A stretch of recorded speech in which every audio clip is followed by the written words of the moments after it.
يا أيها الذين آمنوا كتب عليكم الصيام كما كتب على الذين من قبلكم لعلكم تتقون. أعوذ بالله من الشيطان الرجيم. بسم الله الرحمن الرحيم. والصلاة والسلام على أشرف الأنبياء والمرسلين نبينا محمد وعلى آله وأصحابه أجمعين. وأشهد أن لا إله إلا الله وحده لا شريك له وأشهد أن محمدا عبده ورسوله صلى الله عليه وسلم ثم أما بعد. Allah Azza wa Jal a donné à l'homme deux oreilles alors qu'il lui a donné qu'une seule langue et qu'une seule bouche. Allah subhanahu wa ta'ala, dans la façon même dont il nous a créés, subhanallah, nous a plus dirigés vers le fait d'écouter que vers le fait de s'exprimer et de parler. Chaque parole que l'on dit est une parole dont on devra répondre devant notre Seigneur, soit pour le meilleur, soit pour le pire, ou soit dans l'inutile. Le meilleur, le pire ou l'inutile. On demande à Allah Azza wa Jal de faire en sorte que chaque fois que nos bouches s'ouvrent, il y ait du bien qui en sorte, afin que nous soyons en concordance avec le hadith du prophète sallallahu alayhi wa sallam, dans lequel il nous dit, dans le sens du hadith, celui qui croit en Allah au jour dernier, qu'il dise un bien ou qu'il se taise. Subhanallah. Jawami al-kalimat. Le prophète sallallahu alayhi wa sallam, en si peu de mots, arrivait à dire tant de choses, subhanallah. Sallallahu alayhi wa sallam. Allah Azza wa Jal dit dans le Coran al-Karim, Bismillahir Rahmanir Rahim, Ma yalfidhu min qawlin illa ladayhi raqibun atid. Ce qui signifie, l'homme ne prononce pas une parole sans avoir auprès de lui un observateur prêt à l'inscrire. Subhanallah. Chaque parole, chaque chose qu'on dit. Le prophète sallallahu alayhi wa sallam nous informe dans la traduction d'un hadith que rien ne mérite davantage la prison que la langue. On se doit de comprendre qu'en tant que mukallaf, c'est-à-dire une personne responsable, une personne qui est arrivée à l'âge de la maturité, qui a la pleine possession de ses moyens intellectuels, cette personne-là a une responsabilité vis-à-vis d'Allah Azza wa Jal. Et cette responsabilité, par rapport à ses frères et sœurs autour de lui, et par rapport aussi même, par rapport aux non-musulmans autour de lui, notamment nous avons le fait d'être droit dans sa façon de parler, dans sa façon de s'exprimer. Le prophète sallallahu alayhi wa sallam fut interrogé sur quel est le meilleur type de musulman. Écoutez la réponse. C'est celui dont on ne craint ni la langue ni la main. La main dans le sens du mal physique.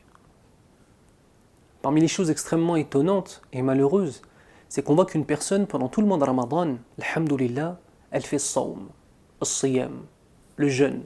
Elle se retient de manger, de boire et d'avoir des rapports charnels avec son épouse ou bien alors avec son époux. Mais il y a une autre nourriture que beaucoup de personnes continuent à manger. C'est la chair de leurs frères, Allahumma hafadna, de leurs frères et sœurs. Si tu te retiens de manger les choses concrètes, retiens-toi aussi de manger les choses symboliques.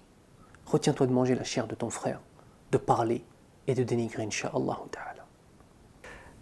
Nous arrivons maintenant à la fin de la journée. Tu as jeûné toute la journée. Tu as rencontré des gens. Peut-être as-tu travaillé. Peut-être que tu as rencontré des membres de ta famille. Peut-être as-tu rencontré des amis. Vous avez eu des discussions entre vous. Est-ce que tu ne penses pas qu'il faudrait te poser la question, est-ce que tous les mots qui sont sortis de ma bouche étaient dans l'agrément d'Allah Azza wa Jal? Les nuits que tu vas passer, vas-tu les passer à invoquer Allah Azza wa Jal, à te rappeler d'Allah Azza wa Jal, Subhanallah, Allahu Akbar, Alhamdulillah, La ilaha illallah, wa la hawla wa la quwwata illa billah? Ou vas-tu les passer à dire des paroles qui déplaisent, à faire œuvre de médisance, ou bien alors à faire œuvre de calomnie qui est encore pire? La médisance, l'imam Abu Hamid al-Ghazali, rahimahullah, a donné une définition qui a mis tout le monde d'accord. subhanallah, rahimahullah rahmatan wasi'a, qui est que la médisance, c'est parler d'autrui en des termes qui lui déplaisent. C'est-à-dire que si tu dis la vérité sur quelqu'un et que tu es en train de raconter cette chose-là, mais que si cette personne-là était là et t'entendrait et que cela lui déplairait, c'est de la médisance, ya akhi. Subhanallah. Manger la chair de son frère. Vous savez, dans toutes les sociétés à travers le monde, il y a des défauts et il y a aussi des qualités. Nous, les Français, et là bien évidemment je ne connais pas les Belges ou les autres francophones qui pourront voir ces vidéos, mais les Français, nous avons cette chose de toujours critiquer, subhanallah. Toujours une chose à dire, toujours. Et le nefs, et l'âme bestiale aime ce genre de crasse. Notre âme bestiale aime lorsque l'on met en exergue, lorsque l'on met en avant les défauts d'autrui. Vous savez pourquoi? Parce qu'on a deux façons de s'élever. La façon noble et la façon sale. La façon noble, c'est s'élever par le fait de reconnaître que nous sommes imparfaits alors qu'Allah Azza wa Jal est parfait. Et de pleurer dans nos soujoud pour nous faire pardonner. La manière des faibles de s'élever, c'est de vouloir rabaisser les autres autour de lui. Lorsque l'on parle sur quelqu'un et que notre âme bestiale trouve du plaisir à faire cela, on est en train de se rabaisser, on est en train de se salir. Combien d'heures passées à parler sur des sujets qui ne nous concernent pas, qui ne vont pas nous avancer dans notre religion vis-à-vis d'Allah Azza wa Jal, pire, qui vont être même des regrets au jour du jugement. Combien d'heures, combien de paroles qu'on a regrettées. Cheikh Abdrazaq al-Badr, hafidhahullah, avait dit une parole très intéressante, parmi tous les trésors qu'il s'est donné, hafidhahullah, une parole très intéressante sur l'énervement. Parce que on ne peut absolument pas parler de la vulgarité et des paroles qu'on regrette si on ne parle pas de l'énervement. Il disait « Al-ghadabu awwaluhu junun wa akhiruhu nadam » La colère, son début, c'est la folie, et sa fin, c'est le regret. On passe toujours par ces deux étapes. Arrivé un moment, lorsqu'on est énervé, on se laisse aller à cette sensation de colère qu'on a en nous, de violence, subhanallah, et on dit des choses qu'on va regretter, ou on fait des choses qu'on va regretter. Qui est l'homme fort en islam? Celui qui est fort en islam, ce n'est pas celui qui sait terrasser son ennemi. Celui qui est fort en islam, c'est celui qui sait maîtriser son âme bestiale. Et la parole, avec la parole, on peut faire encore plus de mal qu'avec ses poings. Le prophète sallallahu alayhi wa sallam nous rapporte dans la traduction d'un hadith que lors de l'Isra wal Mi'raj, il est passé en étant avec Jibril alayhi salam, il a vu des hommes avec des ongles en cuivre, en train de se griffer, de se déchirer le visage et la poitrine. Puis il questionna Jibril alayhi salam, qui sont ces hommes? Sa réponse fut très simple. Ce sont ceux qui mangeaient la chair de leur prochain et qui souillaient leur bonne réputation. Ce sont ceux qui mangeaient la chair de leur prochain et qui souillaient leur bonne réputation. Chaque parole dite est inscrite. Allah Azza wa Jal dit dans le Coran, Bismillah ar-Rahman ar-Rahim, Waylun li kulli humazatil lumaza. Subhanallah.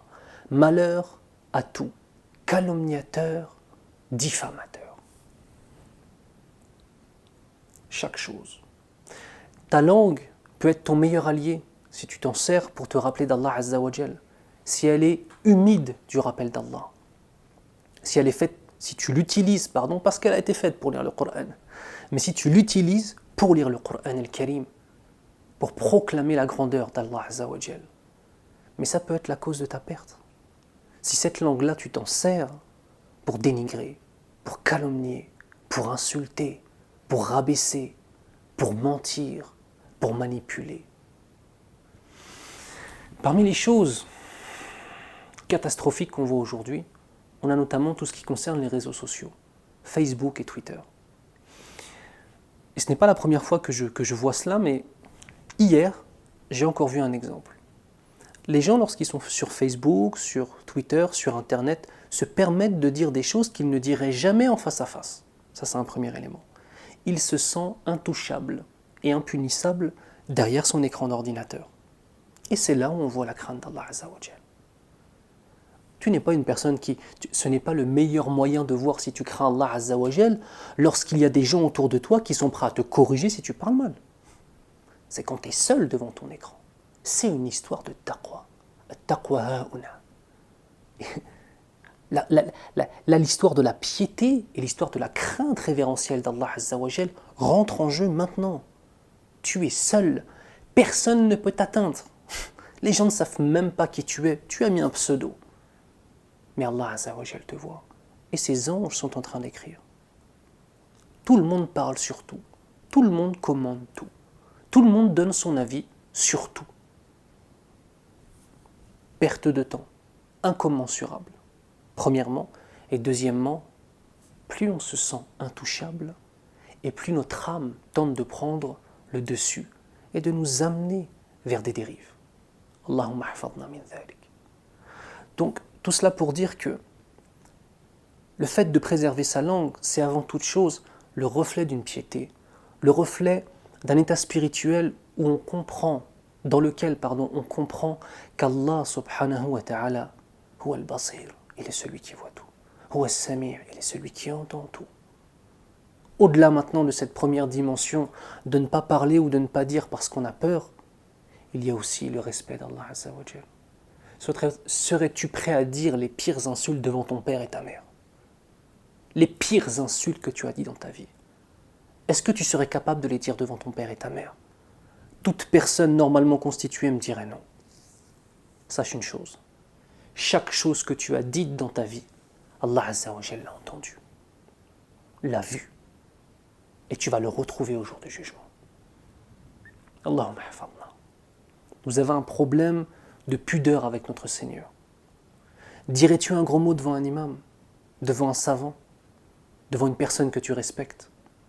Que dire alors d'Allah Azza wa Jal? La première des choses quand ça arrive, c'est dire astaghfirullah. Et tenter, Inch'Allah, de faire en sorte que cette chose-là n'arrive plus. Parmi les choses qui sont intéressantes, c'est que toujours l'islam remplace le mal, non pas par une chose qui est neutre, mais remplace le mal par une chose qui est bonne. Par exemple, lorsque tu es étonné, au lieu de dire un grand mot, dis Allahu Akbar. Lorsque tu vois une chose qui te plaît, tu dis Masha'Allah. Lorsque tu vois une chose pareille où tu es étonné, ou alors même si tu veux exprimer une certaine colère et akked, vraiment insister sur une parole, dis Subhanallah. C'est comme ça, c'est pas autrement. Remplace le mal par le bien et tu te dépollues. Et je peux te jurer une chose, c'est que si toi tu fais l'effort de nettoyer ta langue des insultes, le jour où tu vas entendre quelqu'un dire une insulte, tu vas être choqué parce que tes oreilles et ton cœur auront été nettoyés. Quand on est dans la crasse, si on nous en rajoute sur nous, on ne le sent même pas. Mais quand on est habillé d'un qamis tout blanc, une djellaba toute blanche ou un djellbab tout blanc et qu'on a ne serait-ce qu'une petite tache de noir dessus, on la voit tout de suite. On se doit de s'habiller du vêtement de la piété. Et le vêtement de la taqwa est mieux. Un mois pour changer ta vie. La liste est courte par rapport à la splendeur de l'islam. On se doit forcément d'évoluer. On se doit de changer. Et je demande à Allah Azza wa Jal de faire en sorte que toutes les choses que je vous ai conseillées, je les applique. Et que tous les changements que j'espère pour mes frères et sœurs, qui en sont capables, et je n'en doute pas une seule seconde, que ces changements, moi-même, je les prenne, je les intériorise.